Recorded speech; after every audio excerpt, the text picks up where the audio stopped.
Good morning, and welcome to another edition of the St. Luther Missionary Baptist Church Sunday School Review for August 14, 2022. Today's lesson comes from the book of Revelation, and we're still in Unit 3, which is the great hope of the saints. And our lesson title for today, our general title, is A New City. The adult topic is No Place Like It. So today we're going to be talking about a new city, and there's no place like it. The youth topic is Living in a New Place. And the children's topic is A New Place. A devotional reading comes from 2 Peter chapter 3, verses 8 through 13. And our background scripture comes from Revelation chapter 21, verses 10 through 27. Again, our print passage comes from Revelation chapter 21, verses 10 through 21. We thank God for this particular lesson because this lesson is a lesson that we can shout about. It's a lesson that tells us what the future is going to be. You know, the book of Revelation was written by the Apostle John, the apostle which Jesus loved. And basically, we find that all the apostles lived their life, and when they served the purpose that God has placed them here for, they were taken away.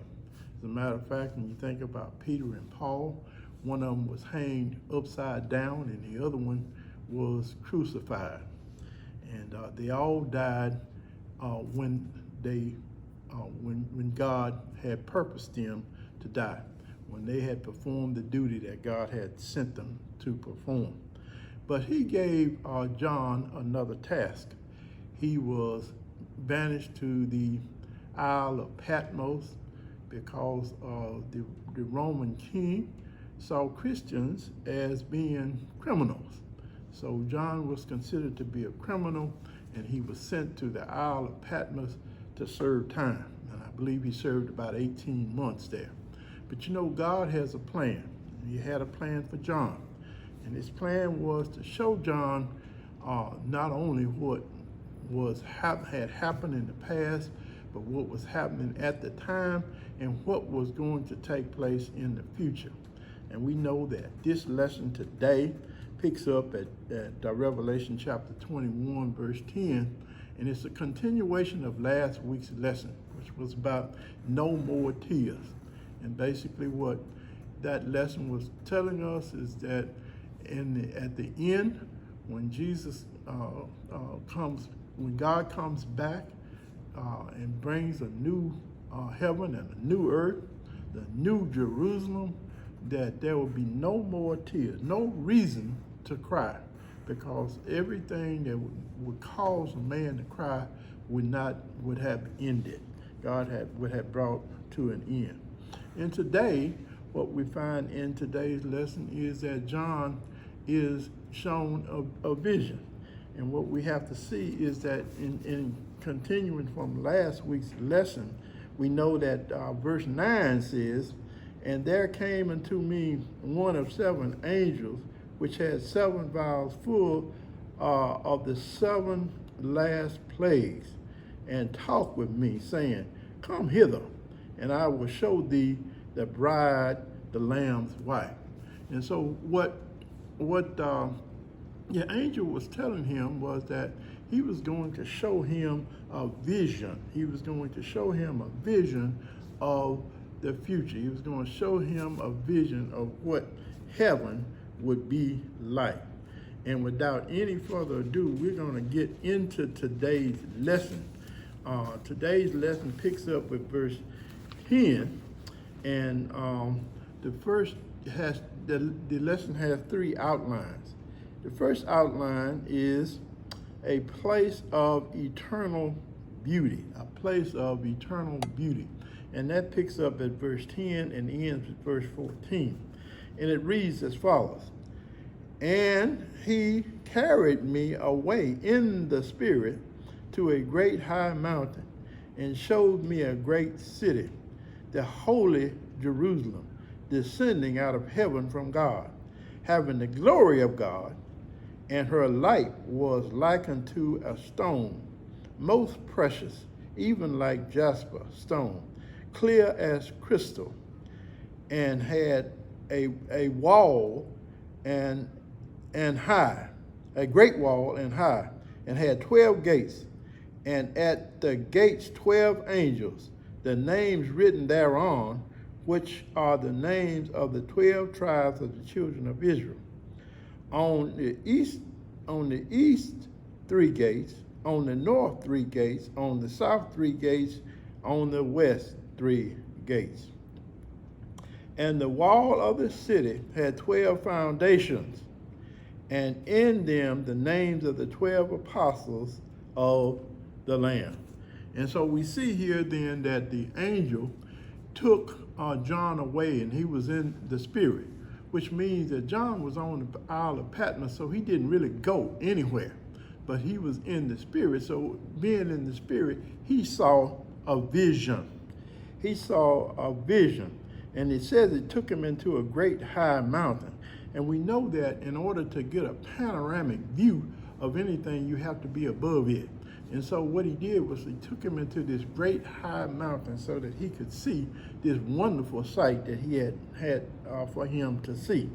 And he said that what he showed him, this new Jerusalem, holy city, not like the Jerusalem that we know now, but this Jerusalem would be a perfect city, a holy city which was created and made by God, and it was coming down out of heaven from God.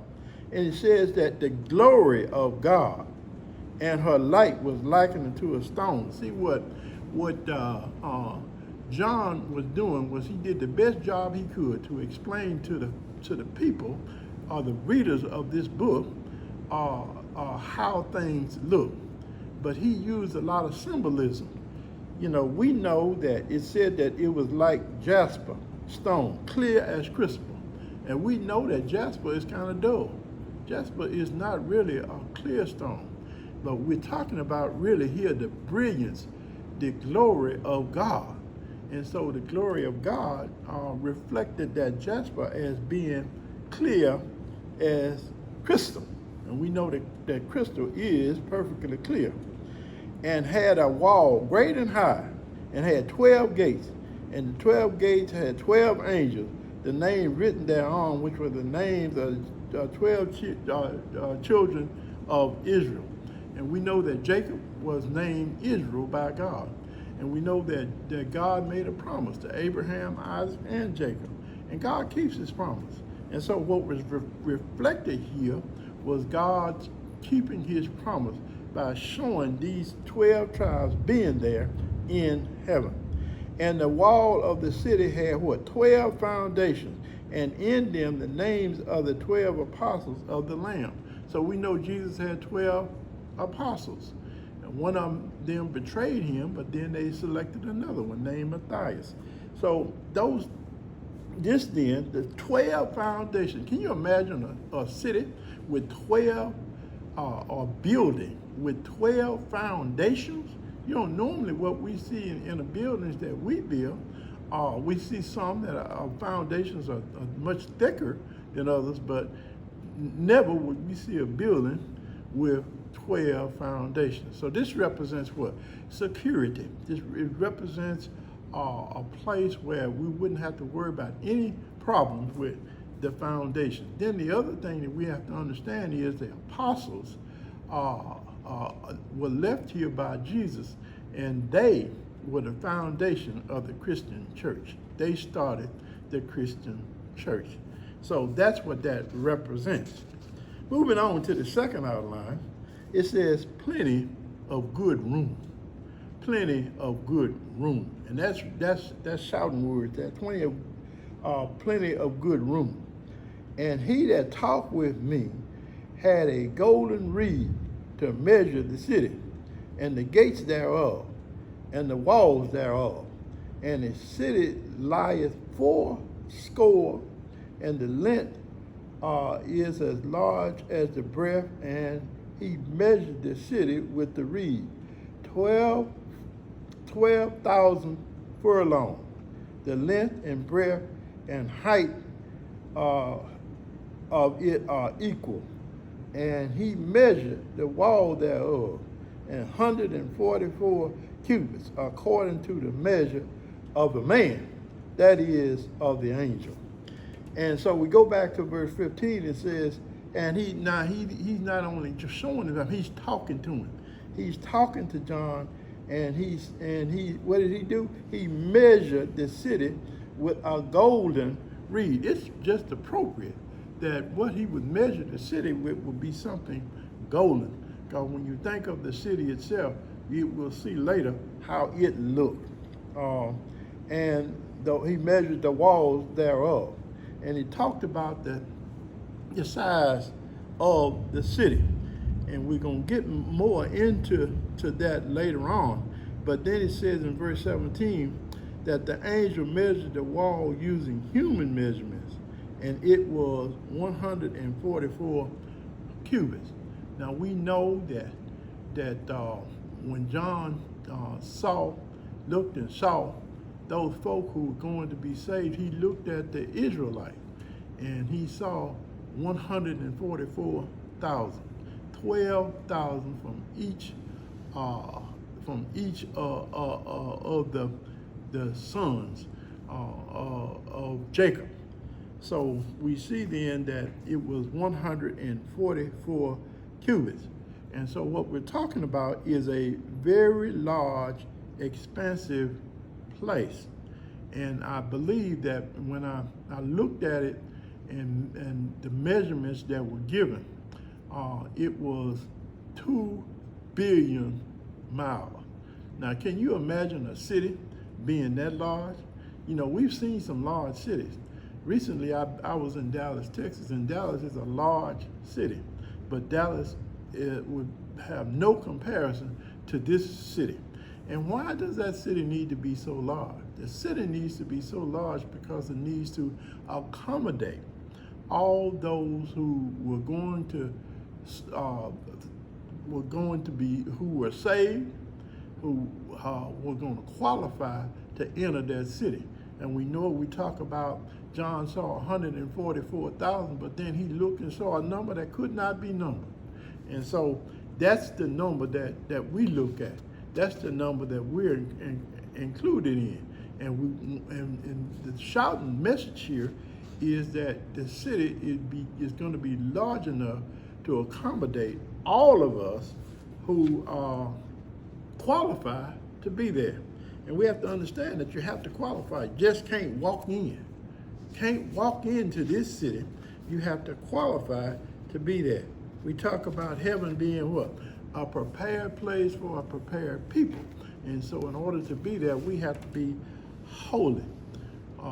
Because he's coming back for what? Folks, people that are what? Without a spot or a wrinkle. And so we understand that. We understand then that not just anybody is going to be able to enter this particular city. Our last outline is entitled Incomparable Beauty. So in other words, the beauty of this place can't be compared to anything else. Can't be compared to anything else that we can imagine.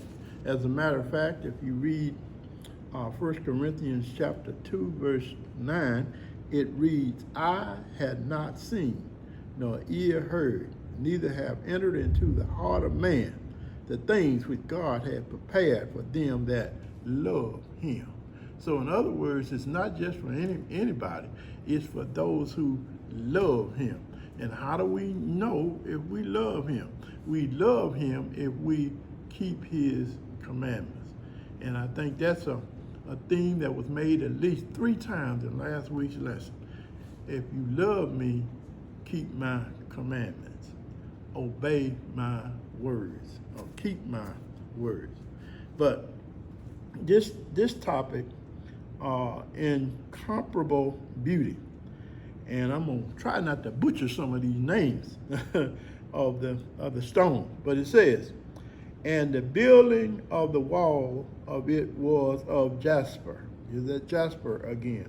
And its city was pure gold, likened unto clear glass. And the foundations of the wall of the city were garnished with all manner of precious stones.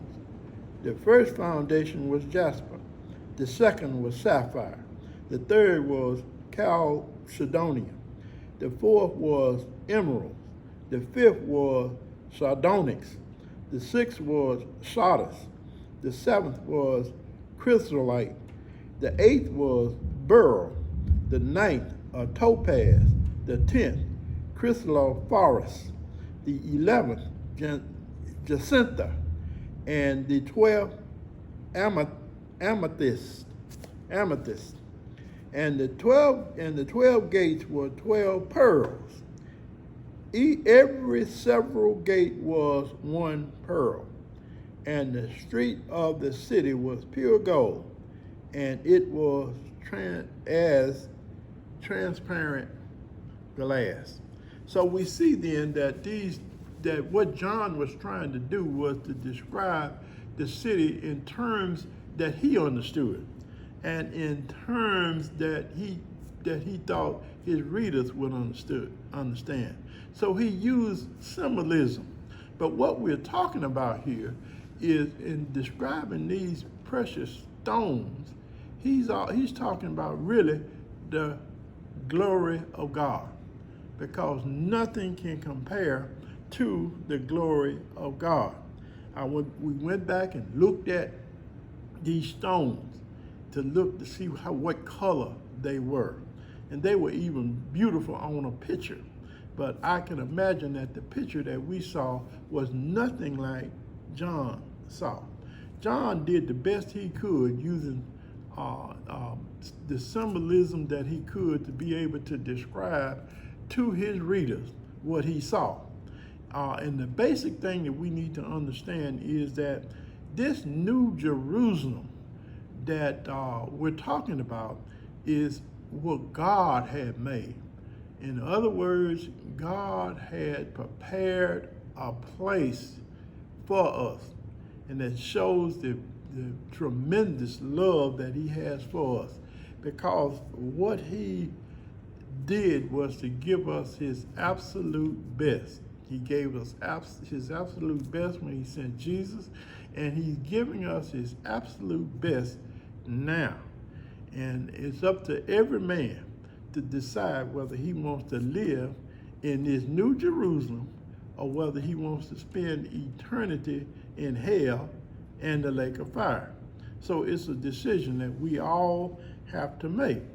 And as Christians, our responsibility is to share with others the wonderful life that we expect to live, that wonderful place where we expect to live. You know, we want to give them, the same folks who are not saved, the same understanding of what we have hope for as we do. Because if it's good for us, it will be good for them. Again, today's lesson is about a new city. And there's no place like it. And what we need to do as Christians is to stress this new place and impress upon others that they have not seen any place like it. Thank you for listening to this review, and have a wonderful day.